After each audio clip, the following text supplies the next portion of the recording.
অন্তরটা যে আল্লাহ আপনাকে আমাকে দিলেন, আবার পশু পাখিরেও দিলেন। আপনি আমি অন্তরটা দিয়া ইমানের কথা শুনতে পারবো, উপলব্ধি করতে পারবো, বুঝতে পারবো। কিন্তু কুকুর তার অন্তর দিয়া কোনটা হিদায়াত আর কোনটা গোমরাহি, এটা কুকুর কোনোদিন উপলব্ধি করতে পারবে না। কারণ কুকুরের অন্তরের ওই স্পেশাল শক্তিটা আল্লাহ তাআলা কুকুরকে দান করেন নাই। তার মানে আল্লাহ বোঝাতে চান, মানব রে, তোমার চোখ কানার অন্তরের মধ্যে স্পেশাল একটা পাওয়ার দিয়েছিলাম। এই পাওয়ার গুলো দিয়া তুমি কোরআন তেলাওয়াত শিখবা, তুমি হিদায়াতের পথে চলবা, ইমানের রাস্তায় চলবা, সঠিক বেঠিক রাস্তাগুলো বুঝে শুনে তুমি চলবা। এই জন্য স্পেশাল একটা পাওয়ার দিয়েছিলাম। কিন্তু মানব রে, এই পাওয়ারটা যখন তুমি সুন্দর মতো ব্যবহার করবা, তখন তোমার সম্মানটা হবে ফেরেশতাদের চাইতেও বেশি।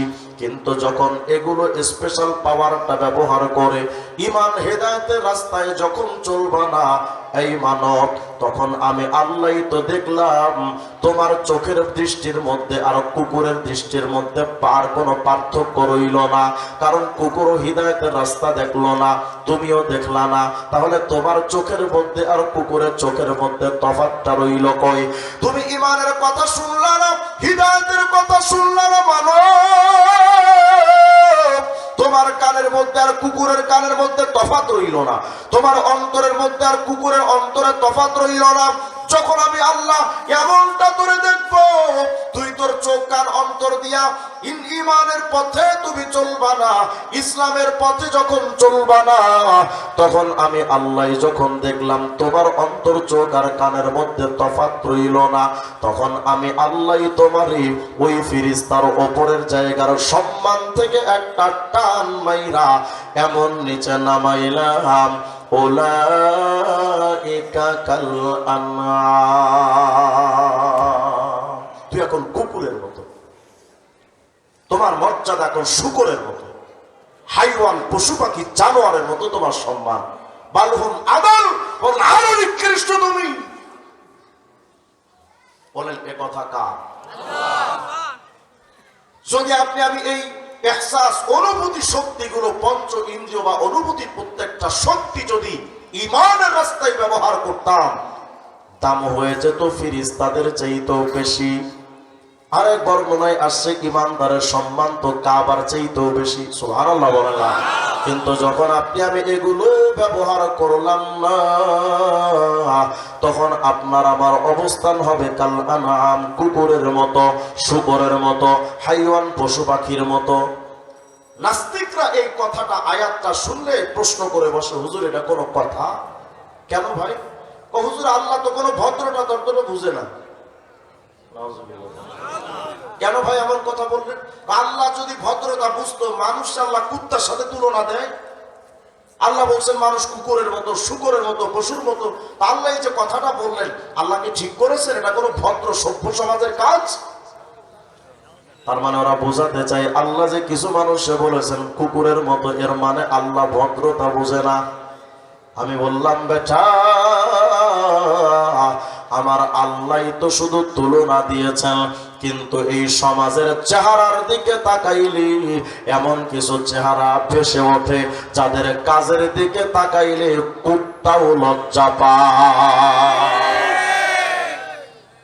আছে না? যেমন আমি আপনাদের দুইটা উদাহরণ, আপনাদের এই যশোর এলাকা যেই কুকুরগুলো স্থানীয়, কিছু কুকুর থাকে না স্থানীয় ভাবে বসবাস করে, এই এলাকায় যদি কোনোদিন স্থানীয় কুকুর দেখে যে অন্য এলাকার কুকুর এই এলাকায় ঢুকেছে, কি মনে করেন? স্থানীয় কুকুর থাকে, আসসালামু আলাইকুম দুলা ভাই, ভালো আছেন? বসেন, 3 কাপ চা খান, 10টা রুটি খান, 5টা কলা খান, 10টা বিস্কিট খান, আর তাহিরি আঙ্কেলের মতো 5 কাপ কফি খান। এটা বলবে? এক দৌড়ানি দিয়ে বছর পার করে দিয়ে আসবে। তার মানে বোঝা গেল কুকুরের মধ্যে ক্ষমতার একটা লোভ আছে।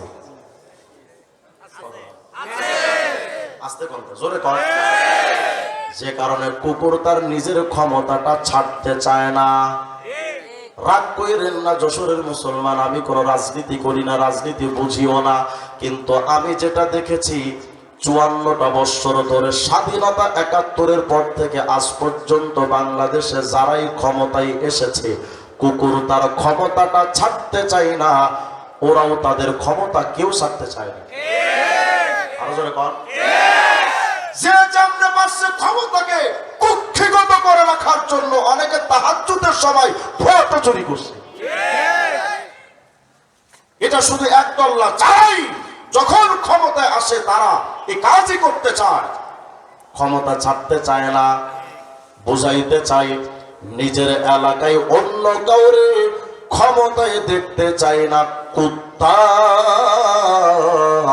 সেই নেতারা ক্ষমতা পাইয়া ক্ষমতা ছাড়তে চায় নাই, ওই নেতাদের মধ্যে আর কুত্তার মধ্যে আসলেও কোনো তফাৎ না। আরেকটা উদাহরণ দিই, বলেন তো আপনাদের খড়কি এলাকার যে কুকুরগুলো যে খাবারটা খায় প্রতিদিন, কি মনে করেন যশোর শহর থেকে মোরগ, পোলাও, রেজালা, কাচ্চি বিরিয়ানি পার্সেল করে এনে এরপরে এই এলাকায় বসে বসে তো মজা করে খায় নাকি দস্তরখান দিছে? বলেন তো কুকুরের খাবারটা পাক না না পাক? বলে না, বলে না। কুকুরের খাবারটা পাক না না পাক? এই সুদখোর, তোমার খানা ওটাও তো হারাম, ওটাও তো না পাক। এখন তো জোরে কইবেন না, জোরে কম। ঘুষখোর, টেবিলের নিচ দিয়ে টাকার বান্ডেল নিয়ে বিচার সালিশটা অপরাধীর দিকে ঘুরা দিয়া যে টাকা খাস, ওটাও তো হারাম, ওটাও তো না পাক। যৌতুকের যে টাকাগুলো নেন, ওটাও তো হারাম, ওটাও তো না পাক। সরকারের রিলিফের টাকা, গমের টাকা, চাউলের টাকা চুরি কইরা যারা খান, বিধবা ভাতার টাকা, মুক্তিযোদ্ধা ভাতার টাকা যারা চুরি কইরা খান নেতা, আপনার খানা ওটাও তো না পাক, কারণ ওটাও তো হারাম। বোঝা গেল কুকুরের খাবারটা না পাক, কিছু মানুষের হারামখোরের খাবারটাও না পাক।